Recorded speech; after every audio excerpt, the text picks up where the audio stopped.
What's up, movie lovers? I'm Mike, and this is Gotta Love Them Movies.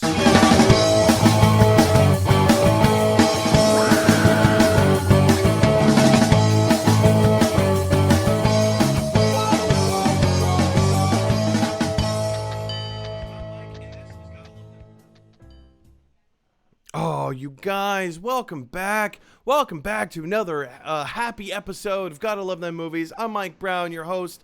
I'll be here all glorious Wednesday long with you guys. Well, maybe not all day Wednesday long, but, you know, as far as the here and now is concerned, we're all gathering together. This is our place to all, you know, come together and talk about all of our favorite things in the world, movies and movie news and all sorts of that good stuff. But just create a community. Just create an online community where we can kind of, you know, like I said, just get together and talk about all of our favorite things in the world. There's a lot of movie news happening. There's a lot of crazy things happening. But, you know, a lot of good things. Mostly all good things. Maybe a couple of negative things. Well, you know, we'll talk about that. But, you know, today being Wednesday, I would just like to take the opportunity and say thank you for joining me. Thanks for being here. And if you guys are first-time watchers, if you're new to Gotta Love Them Movies, hey, jump down to the comment section below and let me know that you're here. Just drop a note and say, hey, how's it going?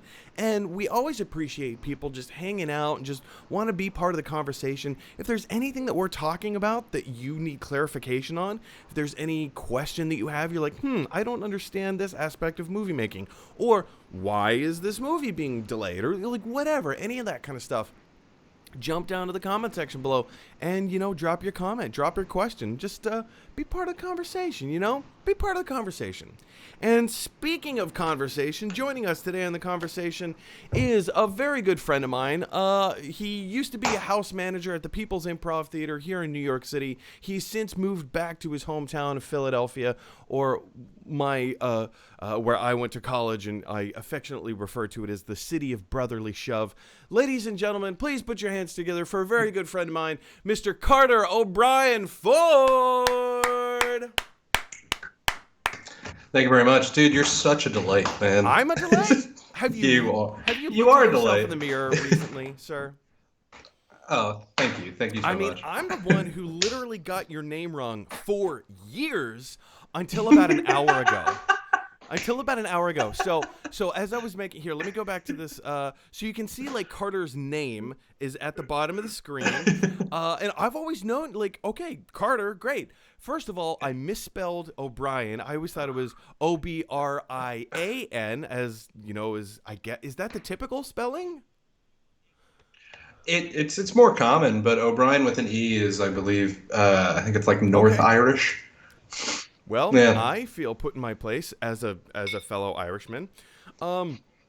Yeah, all the O's just mean of. So it would be like the son of Brian with an E, or the son of Brian with an A. Brian with an E, son of O'Brien. Yeah. O'Brien. Yeah. But yeah, for years I've been calling Carter Ford O'Brien with an A in my mind. But yeah, no, switch the Ford and the O'Brien around, and yeah, so until about an hour ago, I've been calling him the wrong full name for what, 2-3 years? However long we've known each other. Yeah. I just thought it was your quirkiness, and I yell at people, but I can't yell at you. I'm so lovely. I'm just nice. I have that. You are. I have that austere about me. Anyway, guys, so as always, Carter and I,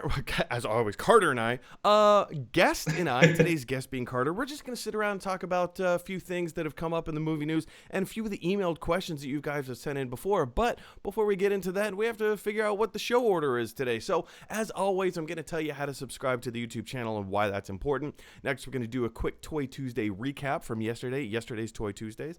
Then we're going to cover some movie news, some breaking news, and then we're going to go into your emails that you have previously sent me, and we're going to talk about the main topics and discussions, things that you want to talk about. And last, we're going to finish it off by taking your live questions. Again, if you're watching the show live, jump down to the comment section below. Even if you're not watching it live, jump down to the comment section below and just start leaving your thoughts and feelings. Even if it's not movie related, I want to know how you're feeling. Carter, how are you feeling today?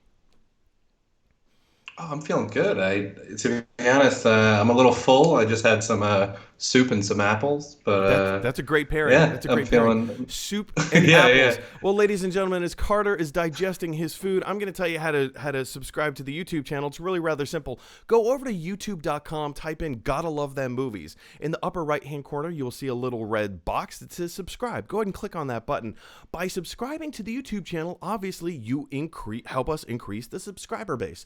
But Mike, we're watching this show live on Facebook. Why do I have to go to YouTube and subscribe to the channel? Well, here's the thing.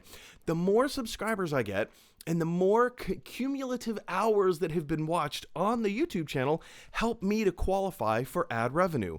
And by making ad revenue, then I get to make this show my full-time job. So I would greatly appreciate if you go over, click subscribe, watch a few videos, drop a few comments, maybe even like a few of the videos and share them with your friends. If there's something that catches your fancy.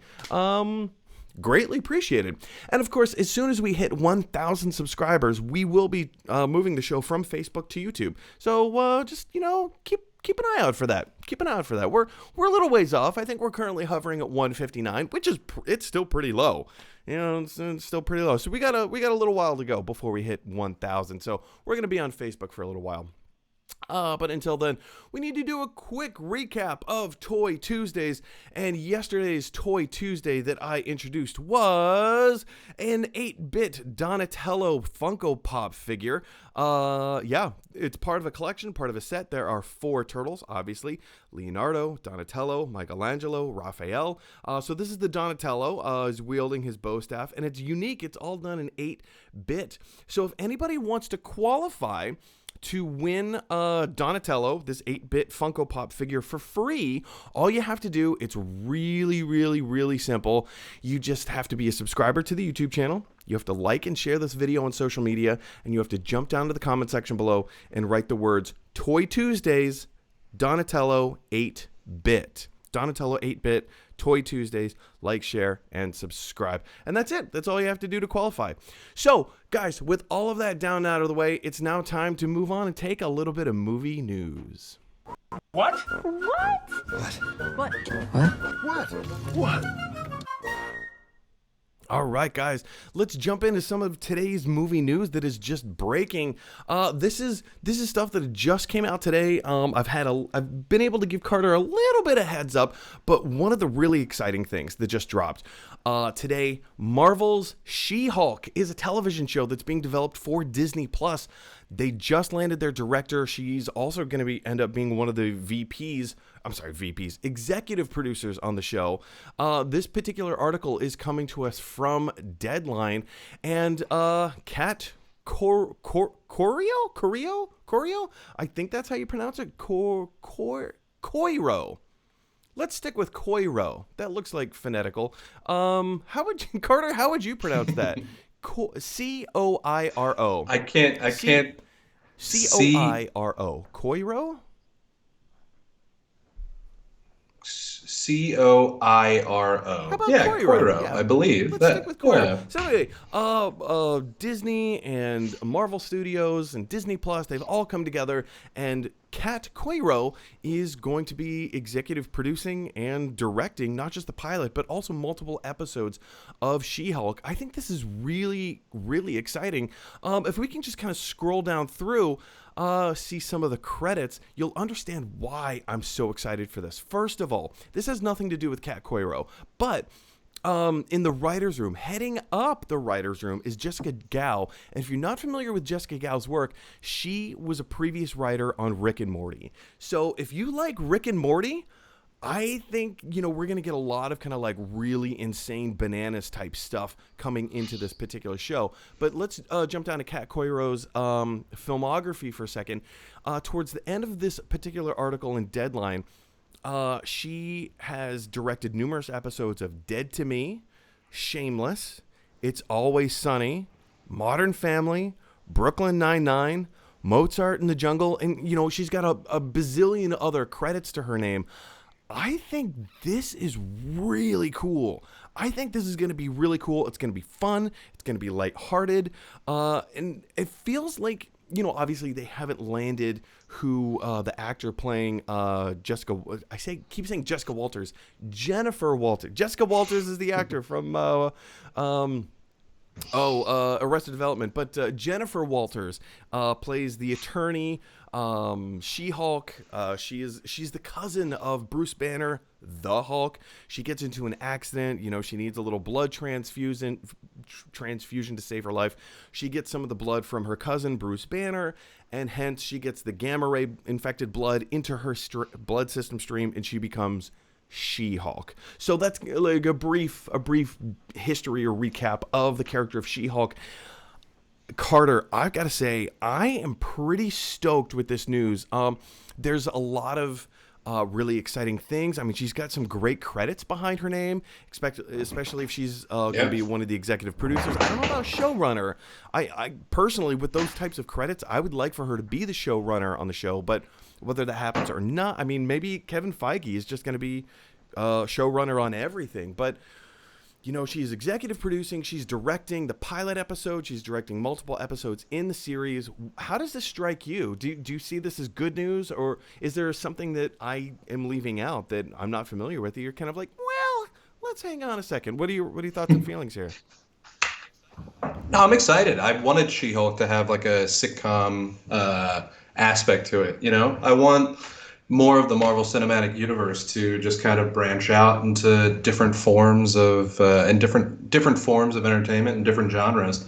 And if she's got credits with all those sitcoms, I'm very excited. I think it's going to be a lot of fun. It's going to be really cool. Anyway, guys, what are your thoughts and feelings? Is this the first time that you've heard of She-Hulk? Is this the first time that you're hearing of Kat Coiro? If you know how to pronounce her last name, jump down to the comment section below and let me know so I'm not, so I get my information straight. But, how do you feel about the new She-Hulk series? Are you excited? Are you less excited? Again, jump down to the comment section below. I really want to hear your thoughts. All right, guys, we're going to move on to movie news bit numero dos. And this bit of news, again, is coming from Deadline. Carter, what are you doing over there? I hear all this gust of wind. Oh, I'll go turn off my air conditioner. Anyway, so while Carter is turning off his air conditioning, Universal Pictures is now in talks, or they're making a deal with Madonna for her to co-write and direct her own biopic.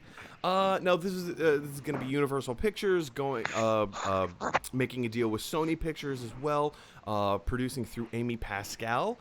She's going to be co-writing this biopic with Diablo Cody.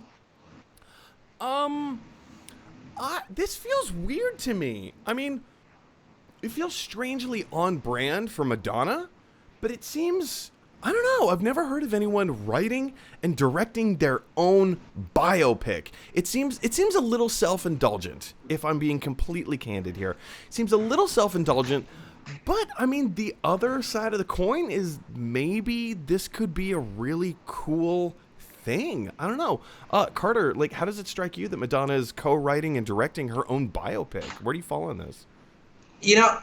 I don't know how I feel about it, to be honest. I storytell quite a bit. So I go out and I do my own things, and I produce a lot of work that has to do with me, but that's at a smaller level. When it comes to Madonna, I'm just I think as long as she has help and as long as she has, the guidance of people who have made these movies before, I think that it might just be it might be a newer thing that we've seen. I mean, we've seen documentaries where people have made autobiographical documentaries, but I've just never seen a biopic like that, and I'm excited to see what it looks like. But I am a little worried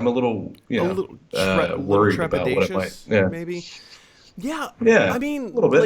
because we all know Madonna. She's a legend. She's a living legend. She set all new bars and standards for the music industry, not just music, but for entertainment in itself. Between her and Michael Jackson in the 80s, they dominated. There was no one else in the music industry that were bigger than Madonna and Michael Jackson. And I think there's her perspective and her insight. I think there was a lot of interesting stuff that came out of the Oh, not Bohemian Rhapsody. What was the other biopic? Rocket Man, Rocketman? yes. With Sir Elton John being so closely attached to the Rocket Man film, we got some really interesting insights into his imagination, into his wants and desires, and also knowing that he was so closely affiliated with that film, the negativity that was portrayed, or rather the negative aspects of his character that were portrayed in the film, now become validated. And we understand that, yeah, this is kind of the more gross side of Sir Elton John's life. And being that he was willing to tell that part of the story, that it just made it so much stronger of a connection for me, as opposed to Bohemian Rhapsody. You know, Freddie Mercury isn't around to lend his 2 cents in on, you know, how he felt or like his depiction of himself in that film. And the rest of his bandmates, they really kind of did a lot of censorship in terms of how gross do we get into the character of Freddie Mercury. So I guess my question is, how deep and how dark do you think Madonna is willing to go with this? Do you think she's going to go all the way and tell like all of the gross nitty gritty secrets, and kind of like portray herself in a real light? Or do you think she's going to kind of, you know, censor it a little bit? Like, do you have a feeling one way or the other?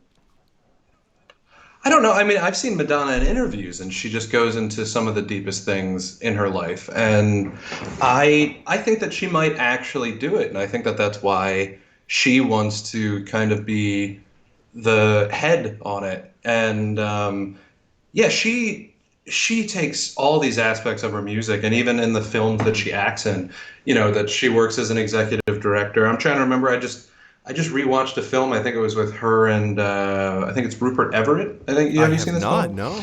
Oh, it's very good. But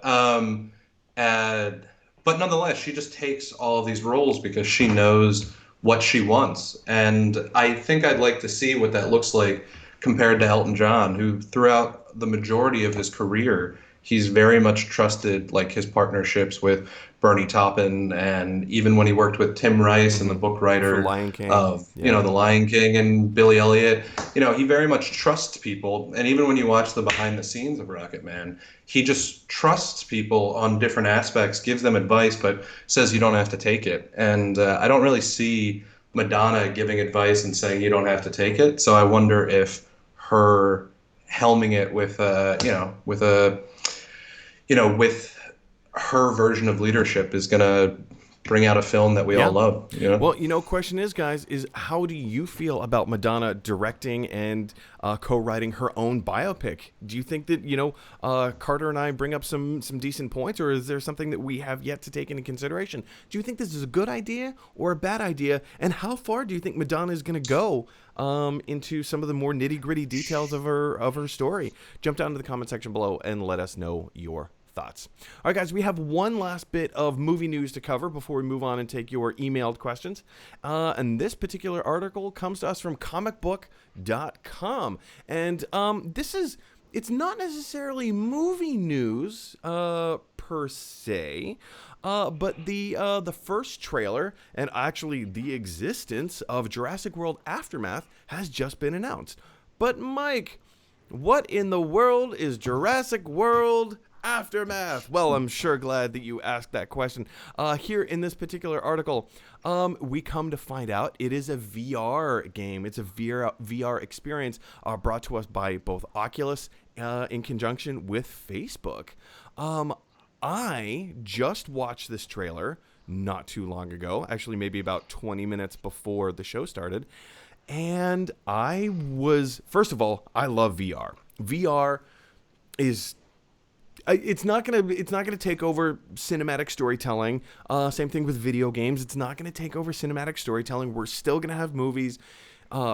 People like myself just kind of want to be able to sit back and enjoy a story unfold. That being said, sometimes it's really fun to be in the story and a part of a story as it unfolds. And if you couldn't already tell, huge Jurassic Park fan, huge Jurassic World fan. This is Teddy the T-Rex, I literally just gave him that name. So, yeah, Jurassic Park is one of my favorite properties of all time. In having played previously, Carter, I don't know how much VR you've played in your past, but a former roommate of mine in the past got a really incredible VR system where we played this Batman. It was like a Batman VR game. You become Batman going down through the cave and putting on the gauntlets and putting on the gear. And I think I was talking about this on the show last week. It was so immersive and so good. I cried. I literally cried with just this overwhelming emotion of how good this was and how exciting it was to be Batman. So to have the opportunity to be in Jurassic Park or Jurassic World, however they're branding this, and actually having to run away from dinosaurs and evade dinosaurs and figure out how to get off the island. Like, again, from the trailer, we don't know what the story of the game is, but just from the existence of the trailer and seeing a little bit of the gameplay, I think this could be incredible. Carter, you had a chance to see the trailer. I think you might have differing thoughts than I do. I'm not entirely sure, but I like, what's on your mind? Like, what did you think of the trailer? I do. I've experienced VR a bit, and even that Batman game sounds amazing. But I watched the trailer and I truly thought it was hiding the VR experience. And I don't know how I feel about a game where a majority of it is just hiding, you know? I just feel like I would get an adult round of hide and go seek in my apartment, you know? But I really hope What, you don't want to just play hide and seek in VR? Hey, let's hide in the closet. There's Michael Myers is out. Great, I'm gonna spend the entire game in the closet and he will never find me. 2 hours. Well, I just, when I was watching the trailer, the first thing that he did was hide under a table, and I was like, oh, he's gonna come out and then he's gonna be face to face with a dinosaur and he's gonna have to do something. And then like he goes around the corner in the trailer, he sees the dinosaur and then he hides again. And I just thought there would be some action in the trailer. Fair, that's fair. And this is what I would counter with, because it's an announcement trailer first and foremost. I understand it's an announcement that. trailer. I imagine this game is still in production. They're still like figuring all the stuff out. The graphics were they were okay. I mean, anything spectacular, but. I've thought about two different versions of gameplay for this particular thing. One, it's very possible that this is going to be the kind of game that you like you have to kind of like run and hide, find those moments to hide and get away from the dinosaurs. But then you have objectives like, oh, to get to the next level, I have to kill like 5 velociraptors and they're like in my area. So as long as great, there's a knife. How do I kill a velociraptor with a knife? Or, oh, I need the gun. Like, where do I go to find the gun? So I think that might be one aspect of it. The second aspect that this game might, again, these are just my own projections here, that the game might follow is a puzzle, like a puzzle strategy type game. There's a... Oh, like timing and everything else as well, like timing of when. Yeah, but also in terms of like looking for clues and like, oh, you have to find the key that opens the locker, and the locker has a bomb, but you can't use the bomb to explode a dinosaur, so you put the bomb in front of a door, and the bomb opens up a big doorway, and then the doorway gets all the eagles to come through. Of course, there's eagles in Jurassic Park. Get all the pterodactyls to come through, like whatever, like kind of. There's in Oculus, I know there's a multitude of different games that are like you have to do this to do this to do this to do this that opens the door to your safety or whatever. I'm with you. Your verbal trailers were great, and I understand that this is. You're welcome. Yeah, no, I understand that this is a very early trailer. I am interested if it does take on. I've done some haunted house VR, you're a better man than me.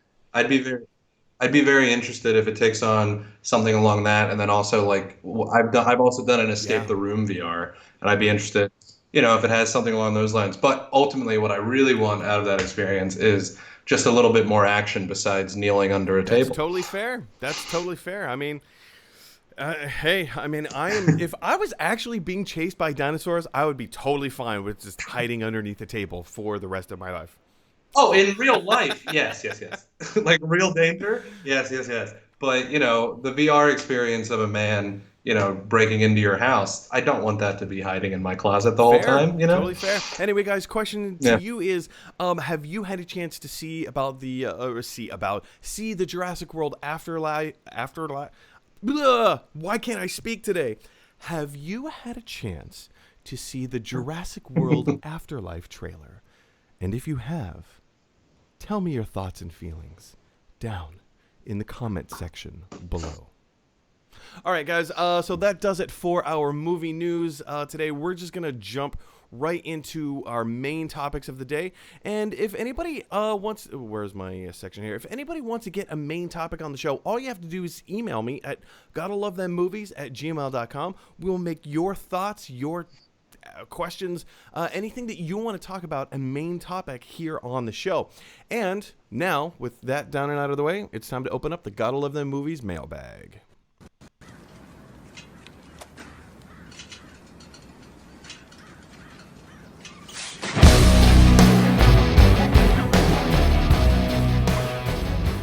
All right, guys, let's open up that Gotta Love Them Movies mailbag.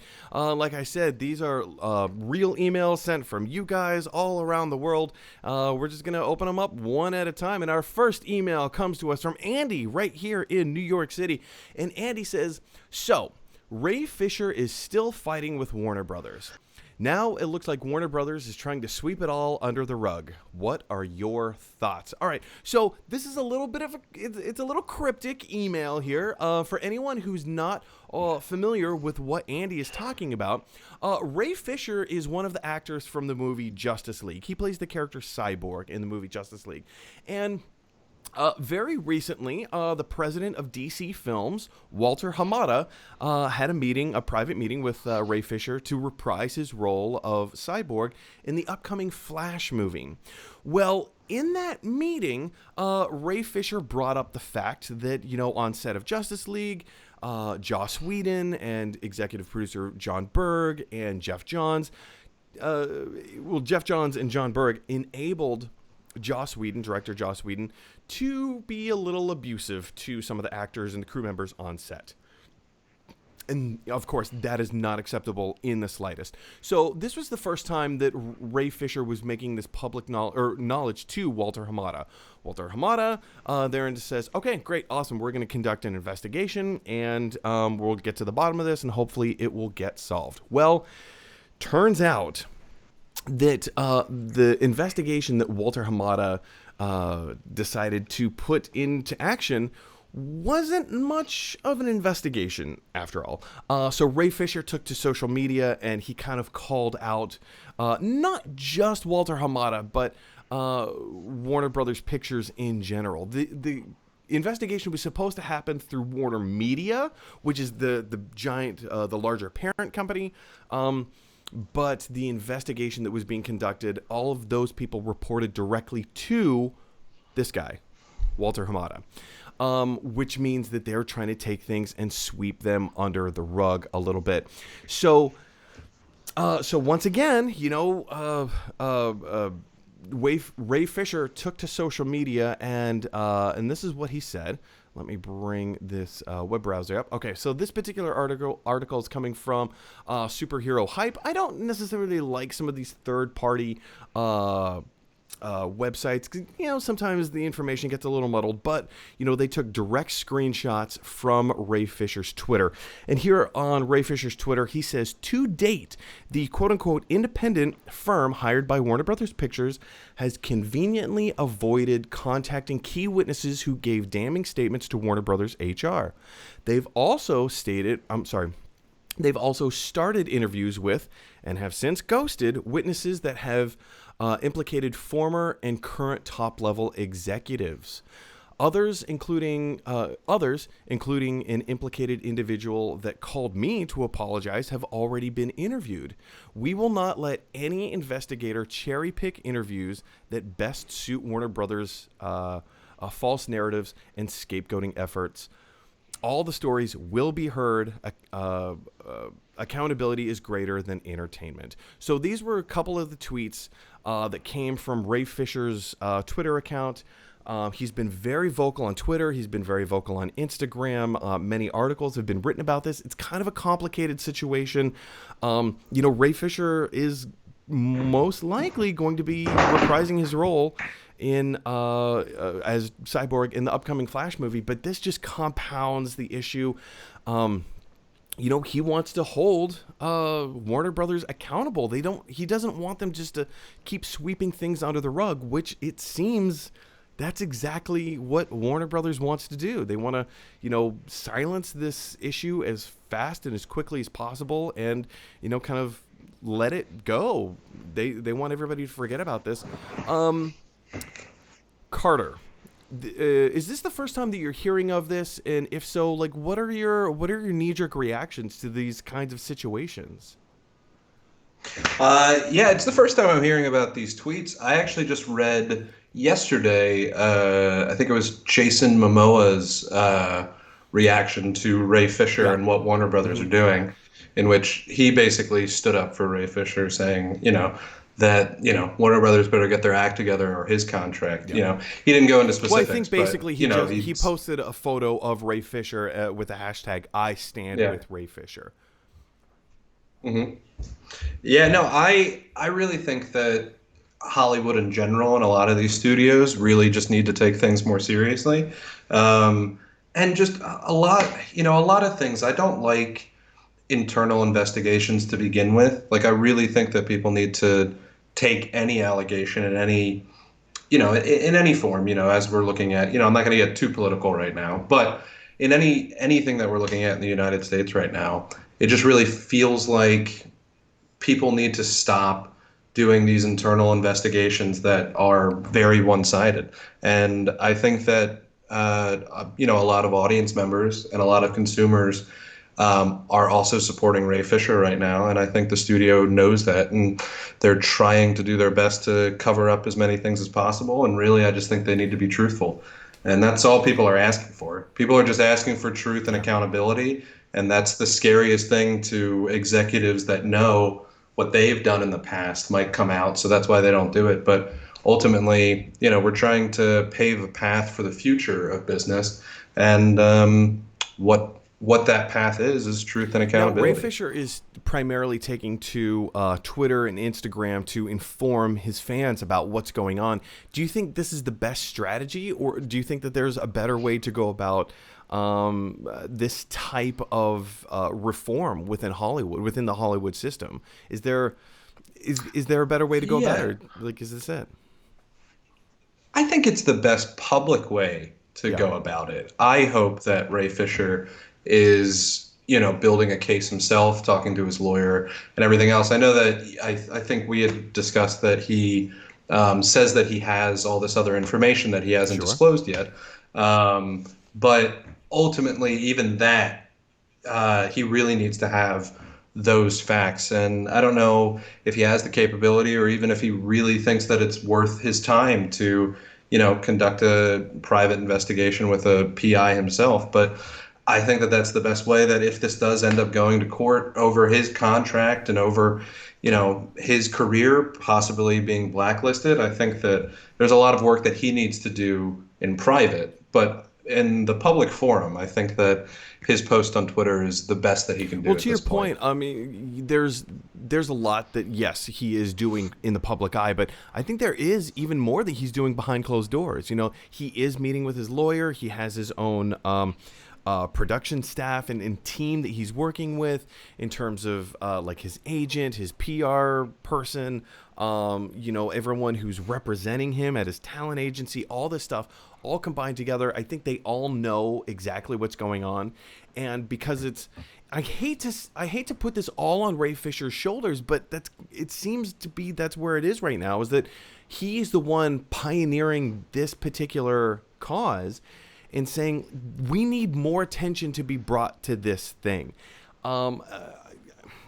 Anytime that you're dealing with a company or a movie or something that involves hundreds of millions of dollars, if not billions of dollars, it gets really hard to change people's minds, and also get people to take you seriously. Because, at the end of the day, Ray Fisher's just an actor. What he has to his credit is he is in the public eye. He's way more in the public eye than Walter Hamada is. But by calling him out, bringing him, out to maybe justice, I guess, a little bit, which is actually very apropos, considering his position in the movie. I don't know, like these types of issues are so complicated. They're so complex. Is there anything that we're leaving out? No, I think it's just important to note that even, Ray Fisher is, an actor, and maybe he doesn't want this investigation to be his whole life, but this happens to people in the public eye sometimes, even when it comes to, I think if you saw, Jon Stewart was a main witness for talking about getting people from 9/11 to. It was like 2 days ago, I think, that news dropped. Yeah. Well, he did it a couple years ago, but he had to do it again, when all this new stuff came out. And Seth Rogen even went to the federal judicial court to talk about some issues with people with I'm forgetting the pre-existing conditions. Yes. Oh. And what ends up happening is and I think that, to be honest, Jim Gaffigan, if Trump ever has to be in court again, Jim Gaffigan, after everything that he said on Twitter, might become a witness. And that's just what happens when you're in the public eye and you gain so much notoriety. And I do kind of feel bad for Ray Fisher, because one, he had to experience that abuse on set, and two, now he's kind of become the face of it. And he's the one that gets put in the situation. He through no fault of his own. Yeah, it's not he has him. to put up with bad attitudes, and it's one thing to say, "Meh, it's a bad attitude." It's another thing to say, "No, there was absolute abuse," and that was the word that he kept using, was abuse. And everything else that comes along with that, and all the other things that he had to experience and endure. You're right. Like, it's unfair that he's an actor. He got hired to play a character, and if conditions on set are unwholesome, and it's not even like he was hired by Joss Whedon. He was hired by Zack Snyder, and then because of all the stuff that went down with Zack Snyder and his family, he had to leave. Joss Whedon came in to take over. And for the substitute teacher to take over your class and rewrite your curriculum, okay, I get it, it's still history, but like, it's a different form. It's like, we're, instead of studying Avengers history, maybe we're studying Wonder Woman history. I don't know, whatever. Like, it's still history, but like, I mean, you're going in a very different direction, and for a substitute teacher in that regards to just change everything up, and have a bad attitude about it, it's a very compromising position. Anyway, guys, question is to you. Is this the first that you're hearing of Ray Fisher and having to make all of this stuff public? Is he going too far off the rails, or is he maybe not doing enough? Is he doing just enough? What are your thoughts and feelings with the Ray Fisher situation? Jump down to the comment section below and let us know your thoughts. Okay, guys, with that done and out of the way, it's time to move on to our second emailed question of the day. And our second email question of the day comes to us from Kat, who lives in Tacoma. And Kat says, I recently read that the new Pixar film Soul might be released on Disney Plus as opposed to being released in theaters. How likely do you think this is? And do you think Disney will try to put a $30 premium charge on it like they did Mulan? Yeah. So if this is the first you're hearing of it, the movie Soul, which is a Pixar joint, if I can use that terminology, Soul was written and directed by Pete Docter, who did Inside Out. Inside Out, critically acclaimed. I think it was nominated. Did it win? Did it win Best Animated Picture at the Oscars? I'll have to look that up. Say what? Inside Out. What movie? Did that win Best Animated at the Oscars? I think it did, because it was the year before Spider-Man into the Spider-Verse, right? I think it was a few years before. Was it? I think Okay, it I was a think few it years, did. yeah. But I think anyway, it did win though. Yeah. fantastic. But now, Pete Docter is back, back in his directing chair, back in his writing chair, as opposed to focusing on the emotional feelings of the human condition. Now he's focusing on the more, I guess you could say, spiritual aspect, with a soul having to go through its own, afterlife journey, and try to figure out, like, what is a soul and why is a soul important. This movie, I am ridiculously excited to see. It's in my top 5 most anticipated films to see this year that are still coming out this year. But I mean, we'll see if it still does come out this year in theaters, and if it doesn't come out in theaters, there's a very good chance, as this article in Collider is insinuating, it might actually come out on Disney Plus. This would not be an unprecedented move for Disney, nor would it be an unprecedented move in the industry at all. If you remember, earlier in the summer, we had other animated features like Trolls World Tour was one of the big, most prominent films to come out on whatchamacallit, on VOD. And then famously, Disney did it right afterwards with Onward, another Pixar film that came out this year. In fact, Onward actually did come out in theaters, but had a small, tiny little run before COVID hit. They pulled it from theaters and then released it a few weeks later on Disney VOD and then Disney Plus a few weeks afterwards. I think, to your question, Kat, is it likely that it is going to come out on Disney Plus? I think so. I think it has a very high chance of coming out on Disney Plus, as opposed to being released in theaters. If anything has a chance of being released in theaters this year, in terms of Disney or anything, that would be Black Widow. We'll talk about that in a second, but yeah, I think there's a very strong chance this is going to be released either on Disney Plus or Disney VOD or both. Carter, what are your thoughts and feelings on Soul? Are you looking forward to seeing it? And also, do you think it's going to go straight to Disney Plus? I think I am looking forward to seeing it. Actually, I've been seeing a lot of memes amongst some of my family, and for those that don't know, I'm biracial, and my sister is 100% black, and she is actually not looking forward to the movie, and she's very upset generally with Disney always making black characters turn into some other type of fictitious creature, or some, like Princess and the Yeah. Frog and all these other movies. But I'm looking forward to seeing it, and I'm hoping that it does some justice because I very much did like Inside Out. As for it being released on Disney Plus, I actually think I disagree with you, because I've been reading up quite a bit on this battle between Disney and movie Yeah. theaters across the United States, and I just think that at some point Disney is going to have to stop bullying these movie theaters, in order to. I mean, because did you read anything about Trolls? Like the theory that Trolls World Tour has ruined movie theaters? Yeah, I mean, like Like, not ruined movie theaters, but I mean, what Universal did, they pulled a really shady deal by, because I know every film that comes out, every studio has to approach all the theaters individually. So, you can't just go to yeah, yeah. the North American Theater Owners Association and say, hey, we're going to release this movie on this date, and there you go. They have to go to AMC theaters. They have to go to Regal theaters. Then they have to go to Cinemark, and then they have to go to Landmark, and they have to make individual deals with each theater. And so, okay, maybe Regal is going to get 30% of the box office, but AMC is only going to get 20% for the same film.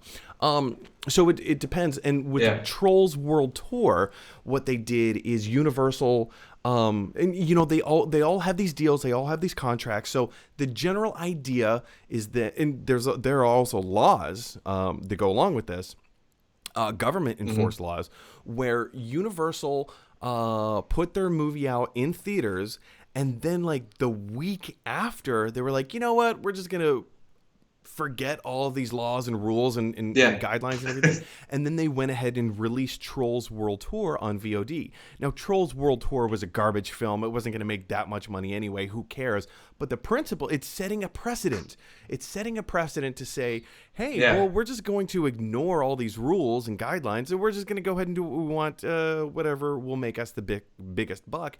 When the theater chain has a potential to lose hundreds of thousands, potentially millions of dollars by them just willy-nilly throwing their film out on VOD.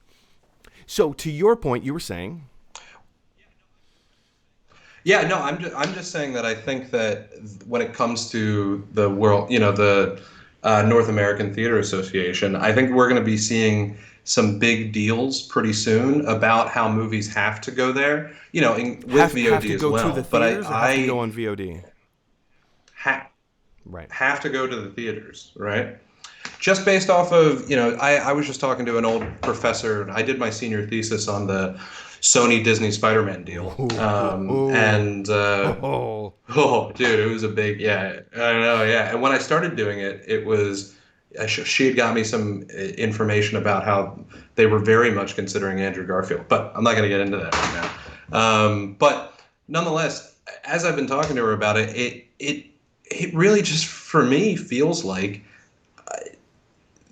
either, there are going to be new laws when it comes to movies going into movie theaters, or these companies are just going to have to, give a leg to these movie theaters and it be there plus, some type of stipend or some type of percentage off of these VODs as well. So right? Because I was going to say even the deal with Bill and Ted 3, that people have been talking about how theaters enjoyed that deal. So previously you said something to the effect of like how Disney is going to affect change within the theaters. What was it specifically that you were getting to in that point? Oh, well, because with Mulan right now, even people that I've been talking to have been upset, that Mulan came out on Disney Plus the extra $30. I've talked to people who know movie theater owners that were very pissed off about that as well, because despite, COVID regulations, people still went to see Bill and Ted 3 in theaters. It had a very short run, but yeah. Yeah, but it still happened. And I think that is just something. And as more COVID regulations come out, I think people are trying to figure out what is the best way to do this. Are we going to be giving bigger deals to drive-in movies? Like how does this work out? So all of this is to say you don't think that Soul is going to go straight to Disney Plus. You actually think that Disney's going to hold out and save Soul for the theaters?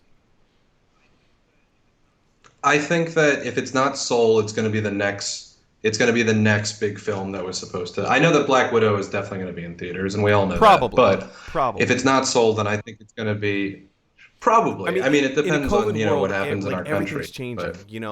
Like Mulan, there was no 6 months ago. There was no way that Disney wasn't going to release Mulan in theaters, and now, like every single day, parameters change. We didn't expect it to go on this long. Oh, we certainly didn't expect people not to wear their masks.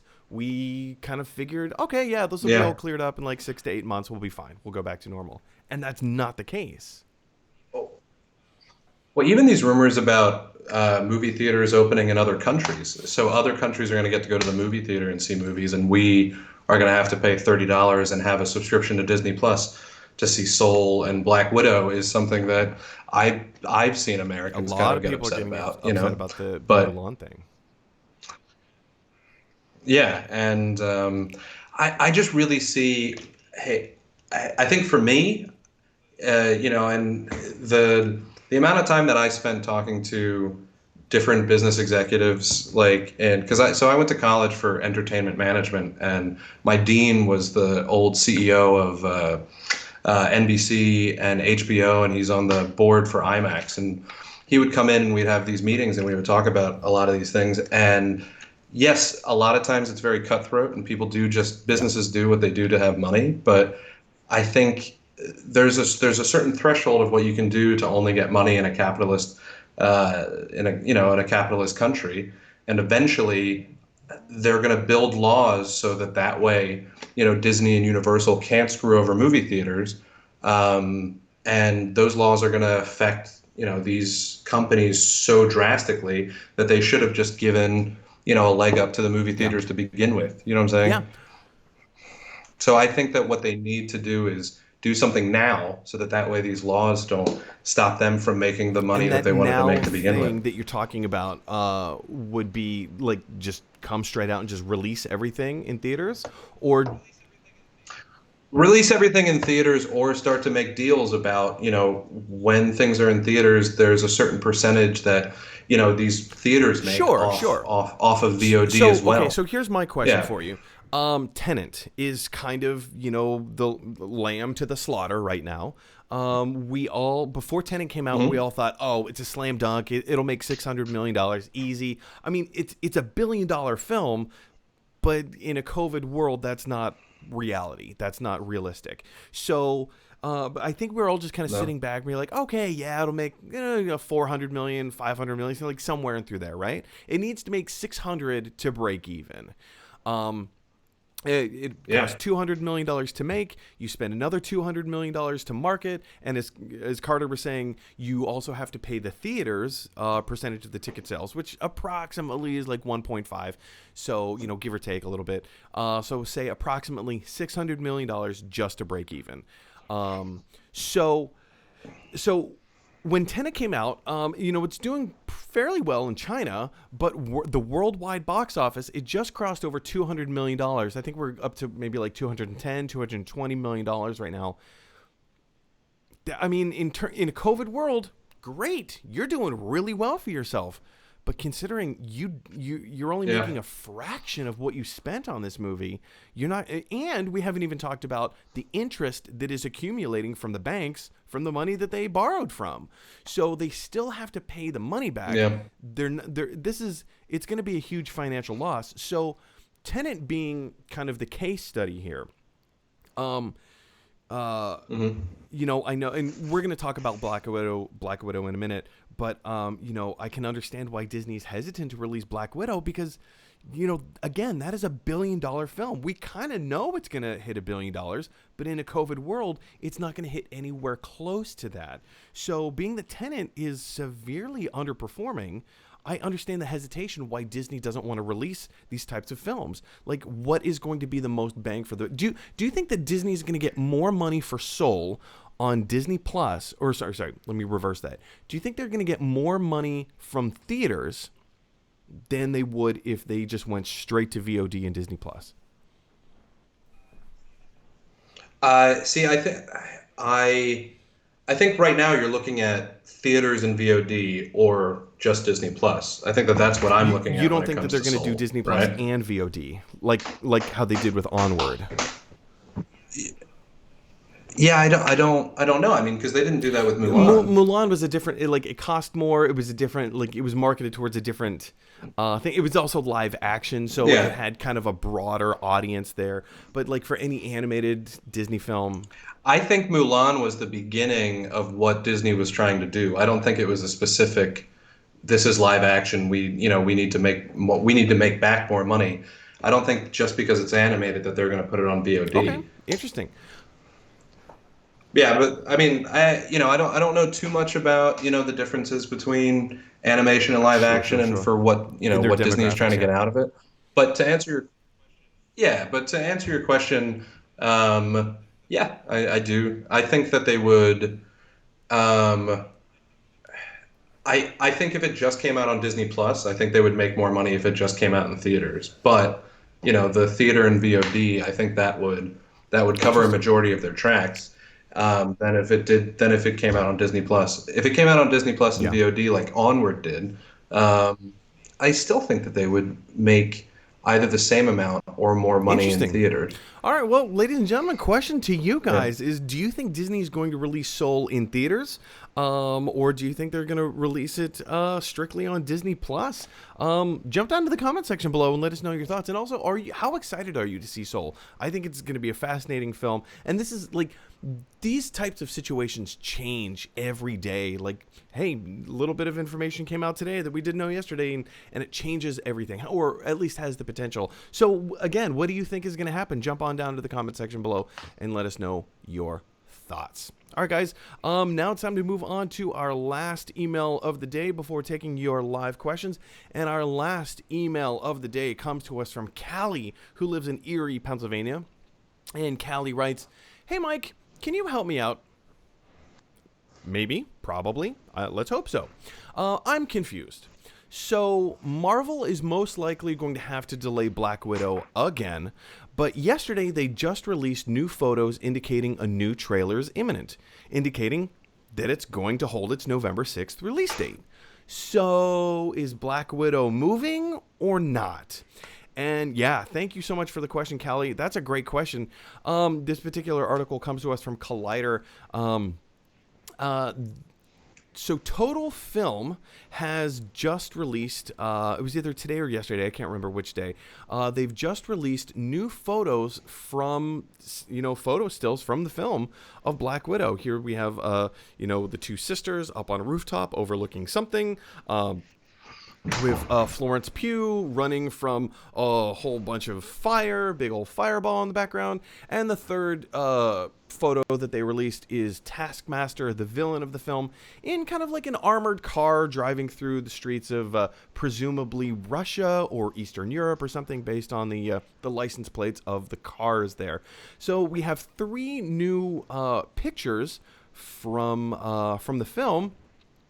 Which, again, as Callie points out, this is an indication that, the film studio is gearing up to release a trailer. Anytime that, a big property like this is going to come out with a trailer soon, they usually release a few set photos a few days before. So are they going to release a brand new trailer for Black Widow? And B, with all this kind of new buzz about Black Widow, is this an indication that it is going to keep its November 6th date despite everything that has been currently said about the film? And also, as we were just talking about Tenet is a great case study to say it's not performing as well as the studio would have hoped. In fact, it's underperforming drastically by leaps and bounds. So is this something that Disney is being cautious about? Do they not want to compete with Tenet?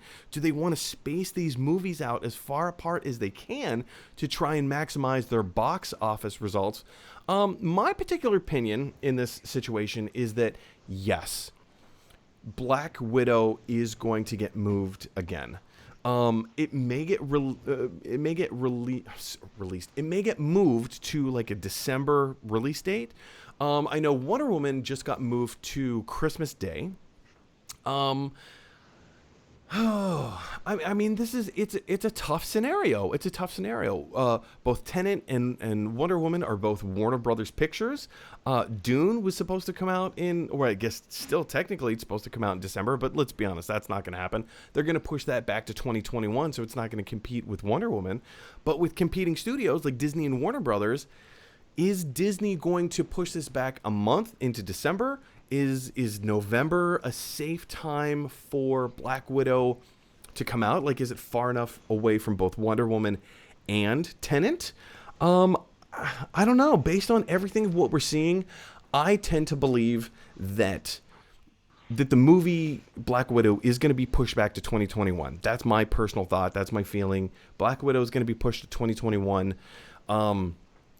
I also think that these particular photos that came out from Total Film, these were the kind of thing, like photos like this are, these have been in the works for a while.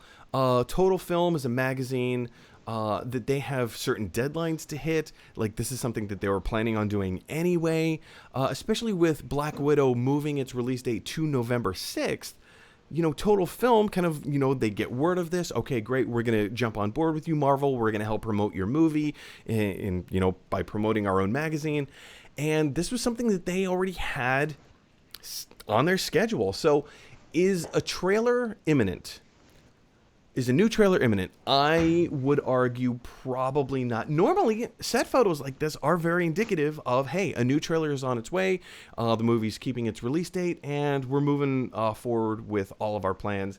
In this case, I don't quite think that that's the case. I don't know. Carter, do you have a different opinion on the matter? Do you see things differently? Is there something that I'm leaving out?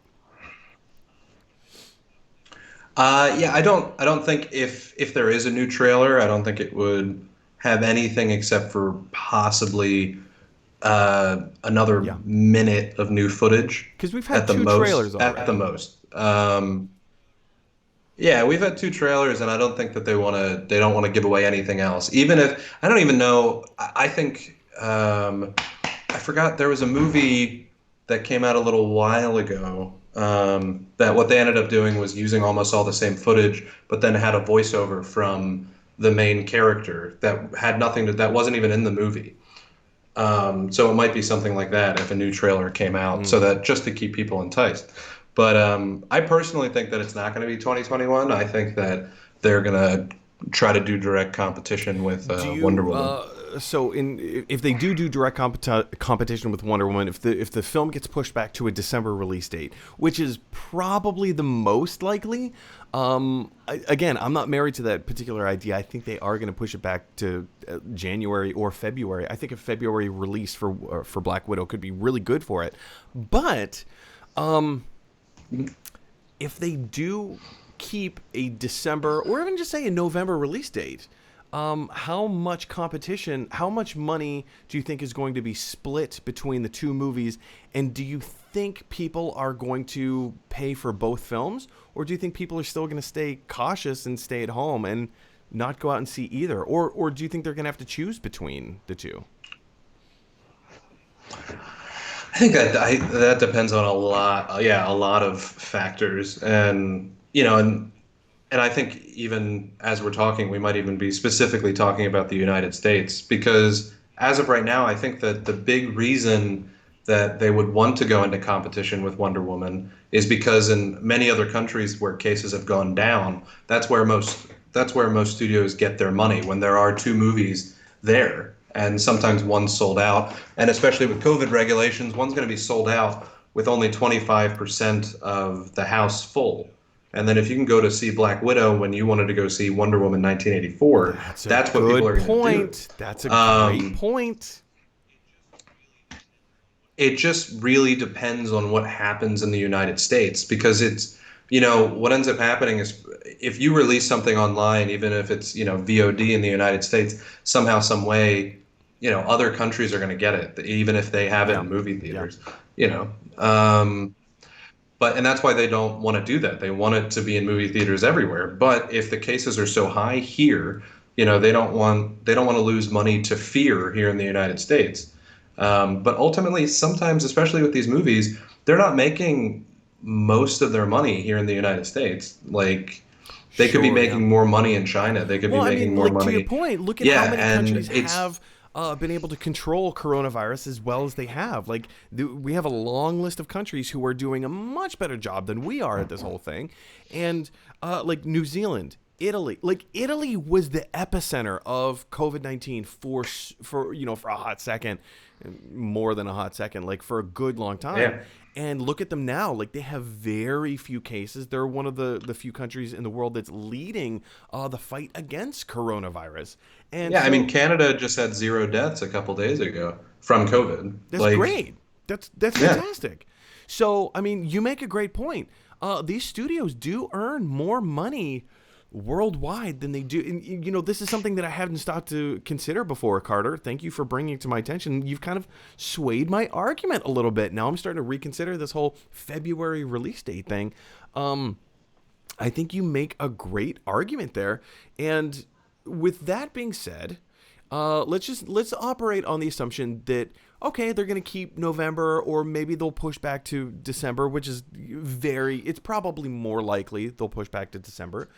If they go into direct competition with Wonder Woman, movie theaters are at, let's even just say 50% capacity. And now you have to choose which movie you're going to go see, on which day you're going to go see it, based on availability.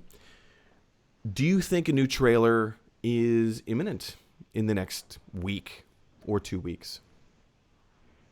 I don't know. I think I always think a little bit more on the pessimistic side of studio, or the cynical side. And if a new trailer was released, I would think that the trailer would specifically be for like a couple weeks in the movie theaters whenever the next big, whenever the next big, say Soul when is Soul supposed to come out? Before. Oh, shoot. I'll look that up. Hold on. I think, well, if Soul is supposed to come out before December, I think for me, if it came out on VOD and movie theaters, the Black Widow trailer would be released before Soul, and then we would see it maybe 2 weeks later online. Do you know what I'm saying? I do. Yeah, I'm scrolling through this article. I can't quite find a date, but yeah, I believe Soul was supposed to come out before. Sorry, here, let me change the screen so not everybody's looking directly at you while you're not talking. Yeah, Hello. Yeah, I do believe that Soul was supposed to come out before Black Widow. I could be very wrong in that. That's just a personal feeling. Anyway, guys, huge question to you is like, what do you think? Do you think Black Widow is going to get pushed back even further, or do you think it's a pretty solid bet that they're going to stick to a December release date, or do you actually think they're going to keep to a November release date? Do you think a new trailer is imminent, or do you think these new set photos that just dropped yesterday are indicative of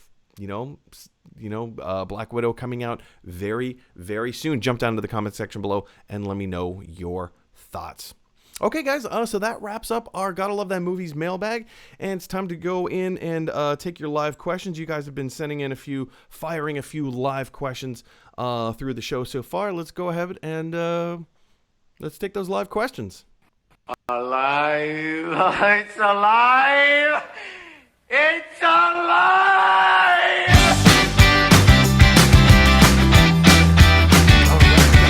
Time to take those live questions that you have been firing in all show long, and we have so many to get through. So many. By so many, I mean three. You like that, Carter? I do. To be honest, I have to go to the bathroom so badly. If it helps, we can drag it out a little bit. No, we're good. Any beverage? Any Windex? Any Windex? No, I'm okay. I like to suck down my Windex right here. Yeah. No, you're good. My insides no longer get streaky. All right, so our first comment, our first live question comes from Robbie Spratt, all the way from Salt Lake City, Utah. Robbie, thank you so much for joining. Robbie says, "Hi, Mike," and I say, "Hi, Robbie." Robbie goes on to say, "Do you guys collect or even still buy movies on physical media? What are your thoughts on the Criterion Collection and other special edition releases?" That is an interesting question, Robbie. I have not made a physical media purchase in about, I want to say 6 years? 6 or 7 years. I made the decision to stop collecting physical media. I can't even tell you the last DVD or Blu-ray that I purchased was. As you can see, I've turned from a DVD collector into a toy collector, and so my toy collection has taken precedence.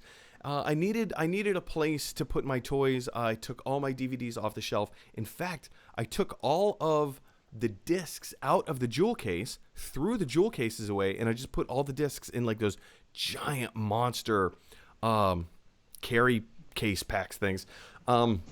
So I think I have something in the vicinity of like 2,000 discs. I think I have like 2,000 discs in like these huge, massive binders. It was a massive collection. I've stopped collecting physical media. Carter, do you have a physical media collection at all? I just went to like a old record store bookstore. I bought Once and the deluxe edition of Dreamgirls Nice. on On Friday. vinyl? Yeah. No, sorry. I did buy a couple of I vinyls, don't know but I'm why my talking brain about. just I have a bunch of vinyls, but immediately went I to you said, like, did you say the record store? no, I went to a record store slash. Oh, It was a I bookstore, gotcha. record store, DVD. Yeah, it had Yeah. CDs too. I don't buy CDs. I'll just get that online. But no, Mm-hmm. I bought the DVD for Once because I didn't want to buy it on Amazon Prime, and it was only $2. And then I also bought a deluxe edition of Dreamgirls that apparently has a little documentary about the actual Dreamgirls on it that I plan to watch this week. But yeah, no, I still collect a little bit. I do also have a big little binder where I stick in all my DVDs and sleeves and stuff like that. I still have all my old PS2 and PS3, PS4 games Wow, as well. nice. So Yeah, for me, I like the idea of just being able to keep my entire movie collection right here on my phone. I love that opportunity. I love the ability, whether it's downloaded or not. Oh, great. I have an internet service. I can download every movie. And see, that's the thing. And on digital, I think my collection is up to like, oh man, I think I own close to 530 films digitally. yeah, I think for me, I started really early with owning things digitally, and I decided that that was going to be the future. Like I started at I think like 10. I started doing that when you could buy a DVD Yeah. and scan it, Yep. right? And and my friends wouldn't want their digital copies of Yep. of what they got on Blu-ray, and I would just take the sticker home and Mm-hmm. type it in onto iTunes. I used to have all the Back to the Futures, A Fish Called Wanda, Raising Arizona. I used to have all these things. I should not have been watching A Wow. Fish Called Wanda at 10, but I did. It's funny because I wasn't allowed to watch other That's the rated thing. R I movies. wasn't even allowed to watch PG-13 movies. I gotcha. I Yeah. gotcha. But then I updated my iTunes and I lost all of What? them. And I called the iTunes store and they gave me like credit, but then I was like, well, I don't want credit to buy these again. I used the credit to buy some songs to put on my iPod. And I already had A Fish Called Wanda Huh. on DVD, so I was like, might as well. And every computer I have Yeah. still has a disk drive, so Huh. Well, I you know. mean, Robbie, you ask about the Criterion Collection and other special edition releases. There are a few things that are specific to. I know Target and Walmart, specifically Target, they have like very special edition releases of Blu-rays or DVDs that you can get exclusive content only on that thing. But in a completely digital era, a lot of these special features you'll find on YouTube. People upload this stuff to YouTube. So if it's something that I really, really, really want to see, chances are very likely that somebody has just uploaded it to YouTube. And if not, I mean, I don't know. I've kind of, not that I've sworn off buying physical media. I just have no desire to seek after it. But Criterion Collection is, I know a lot of Criterion Collections are available now on Amazon Prime and also iTunes. A lot of that stuff is all on iTunes now. So that's where I stand on it. I don't know. How about anyone else? Jump down to the comment section below. Let me know your thoughts, Carter. Oh, sorry. Your headphone. I think your microphones have given out. It sounds like you're leaving us momentarily. We'll get back to Carter in a minute. Yeah, let's go through. Take our next live question. This is from Robbie Spratt. Robbie says, with streaming services being so fragmented now, what's the strategy to see as much as possible without subscribing to every monthly service? Ooh, interesting. Oh man. What's the strategy to see as much as possible without subscribing to every monthly service? See, You're gonna have to bite the bullet somewhere along the lines. That's a great question, by the way, and I think one that's been on everybody's minds because if you want to watch something on Netflix, you have to pay bare minimum $6.99. You want to watch something on Disney Plus, $6.99. You want to watch something on Hulu, $6.99. You want to watch something on CBS All Access, $6.99. It was like all of these different services. So HBO Max, like all these fantastic services. You are Amazon Prime. You're paying for all these things. So by the end of it, every month you're racking up a bill of, let's say, $60, $70 a month just to be able to stream whatever content you want to see. And that's bare minimum. I think Netflix, I think some of the more basic Netflix packages are between like $12 and $14 a month right now. It all just compounds itself. It adds up. So I think the question isn't so much how can you streamline as much content as possible. If you want to get as much content as you can for free, I think your best bet is YouTube. Not that the shows are going to be on YouTube, but if you want to be in the know, if you want to get a little snippet, if you want to get a taste of all these shows and kind of what they're about and how good they are, how poor they are, whatever. There's a lot of commentary, like this show, for example. Yeah, we're just gonna talk about all kinds of stuff, movie reviews, and what movies are coming out and all that stuff. So I think YouTube is probably your best bet for free content. Like I said, you're not gonna get full episodes, you're not gonna get full movies. You're still gonna have to pay for that stuff. Netflix right now has one of the biggest libraries in catalogs. I think that's going to change. HBO Max, kind of a similar thing. I think you're definitely going to have to pick and choose. And that's the thing about the world that we live in right now is that there is so much content. There's so much content. It's just not possible to see it all. It's not possible to see it all. And it's not practical to see it all. If you did see it all, you would be doing nothing with your life. I don't know how you would earn money. I don't know when you would sleep.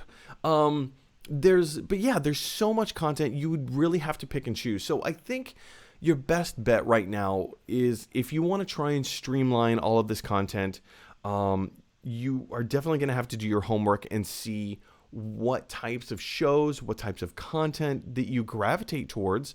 Are you more into Netflix? Are you more in, like Stranger Things? Is Stranger Things more your vibe, or are you more along the lines of like The Boys on Amazon Prime? Do you want to see shows like Doom Patrol or Harley Quinn on HBO Max, or are you more in Star Trek? Involved with like CBS All Access. So I think you are definitely going to have to do your homework and see what content you lean towards more predominantly. But I don't think there's a way to particularly streamline everything. Let's check in with Carter and see if Carter's back yet. Hey, there he is. How was your bathroom break, buddy? Oh yeah, I mean, I can barely hear you in my earphones. I don't know if anybody else can hear you. No, definitely not better. Say what? No. Nope. Hang on. No. Anyway, I'm sure it might be a little frustrating for some of our viewers, but Carter, I will keep you on screen. Don't go anywhere, buddy. Yeah, so actually you came in just in time. That was our last comment of the day, last question of the day in our live chat. So I would like to thank everybody for being a part of this conversation. Huge thanks to Carter for Carter O'Brien Ford for being part of our movie chat today and just having all sorts of wonderful, delicious things to talk about, and also your insight. Carter's insight to a lot of these things he brought a very particular flavor and things that I hadn't stopped to consider before, and other experience as well. If anybody wants to follow Carter on the Instagrams, right down below his face, you can see Carter O'Brien Ford at C4Do. Right there on Instagram. And also, we had a little inside joke earlier. There is was it a man who lives in South America? Should we plug this? Should we do this? There's apparently Carter had an inside joke running with some of his friends. Was it at I'm 40? Was that the Twitter handle or Instagram handle? Yeah. At so it's the letter I, the letter M, and then the number 4 and the number 0. At I'm 40 belongs to. Say what? Please just follow him. Yeah. Apparently, this is a man who lives in South America, and just we don't know who he is. And Carter and his friends all thought it would kind of be funny if we get lots of Twitter followers for this man. Just kind of see what's going on with his life. Like, why not? Why not? We don't know who he is. Maybe that's just what he needs in his world, is just for all of the was it when you talk about a big number, you say tens of thousands. When you talk about a small, tiny number like ones and twos, for all the ones and twos of you who are watching this video live or on YouTube or at all, just I don't know, look up at I'm 40 on Twitter and give the guy a follow. But also definitely follow Carter and see his exhibitions online and in life. Carter, thank you so much for joining us on the show today. Much appreciated. Ladies and gentlemen, if you like this video, click like. If you really like this video, click subscribe. And if you really, really like this video, click share. Because that is what at I'm 40 would want you to do. Ladies and gentlemen, my name is Mike Brown. Thank you so much for being a part of the discussion. Thanks for being a part of the community. We live in a weird, strange world right now where everybody has different thoughts and opinions and all sorts of stuff. So if you have an opportunity to infuse a little bit of kindness into the world today, I encourage you, please infuse a little act of kindness in your daily lives. And also speak kind words to each other. Just because we have different thoughts and opinions doesn't mean that we can't respect each other. So please use kind words towards each other. Please definitely go out and get registered to vote for this November. Super important. Anyway, my name is Mike Brown. This is Gotta Love Them Movies. I will see you all tomorrow.